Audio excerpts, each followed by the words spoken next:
প্রথম দফা ভোটের আগে তৎপরতা। জলপাইগুড়িতে বিশেষ পুলিশ পর্যবেক্ষক গতকাল তিনি জলপাইগুড়িতে এসেছিলেন। আজ পূর্ত দপ্তরের বাংলোতে বৈঠকও করেন। আর একবার আপনাদের জানাই, পূর্ত দপ্তরের বাংলোতে বৈঠক, বিশেষ পুলিশ পর্যবেক্ষক।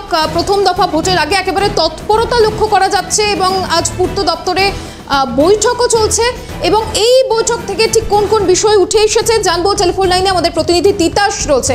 তিতাস, প্রথম দফা ভোটের আগে বৈঠক এবং পূর্ত দপ্তরের বাংলোতেই এই বৈঠক হয়, তবে এই বৈঠক থেকে আজ কোন কোন বিষয় উঠে আসে? হ্যাঁ দেখো, একেবারেই যেহেতু জলপাইগুড়িতে প্রথম দফা 19 এপ্রিল নির্বাচন রয়েছে, তার আগে পুরো নির্বাচনী পরিস্থিতি খতিয়ে দেখতে কিন্তু জাতীয় নির্বাচন কমিশনের যে বিশেষ পর্যবেক্ষক রয়েছেন, বিশেষ পুলিশ পর্যবেক্ষক অনিল শর্মা, তিনি কিন্তু গতকাল রাতেই কিন্তু জলপাইগুড়ি পৌঁছেছিলেন এবং আজকে তিনি জেলা নির্বাচনী আধিকারিক তথা জেলা শাসক এবং পুলিশ সুপার সহ জেলার সমস্ত পুলিশ আধিকারিক এবং সমস্ত প্রশাসনিক আধিকারিকদের নিয়ে কিন্তু একটা বৈঠকে বসেছেন এবং দীর্ঘক্ষণ ধরে কিন্তু এই বৈঠক চলছে।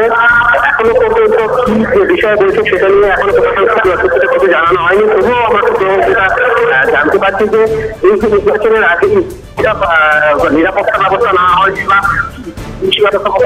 কেন্দ্রীয় বাহিনী কিভাবে ডিপ্লয় করা হবে, আমরা কথা কেন্দ্রীয় বাহিনী এইসব নিয়ে কিন্তু তারপরে কিন্তু আরো যে কেন্দ্রীয় বাহিনী প্রয়োজন কিনা বা আরো কিছু প্রয়োজন ব্যবস্থা জানতে পারছি যে আজকে এখানে বৈঠকের পর যিনি এসেছেন অনিল শর্মা, যারা পুলিশ পর্যবেক্ষক তিনি কিন্তু এখান থেকে আলিপুর সেখান থেকে বৈঠক করবেন বলে কিন্তু আমরা জানতে পারছি। তো সব মিলিয়ে যে নির্বাচনী যাওয়া সেখানে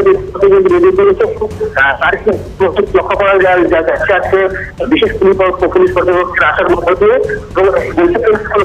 চলছে। বেশ বেশ, অনেক ধন্যবাদ তিতাস। প্রথম দফা ভোটের আগে তৎপরতা, ইতিমধ্যেই পূর্ত দপ্তরে একটা বৈঠক হয়ে গিয়েছে এবং সেই বৈঠকে নিরাপত্তা ব্যবস্থা সুনিশ্চিত করতে বেশ কিছু বিষয়ে আলোচনা হচ্ছে।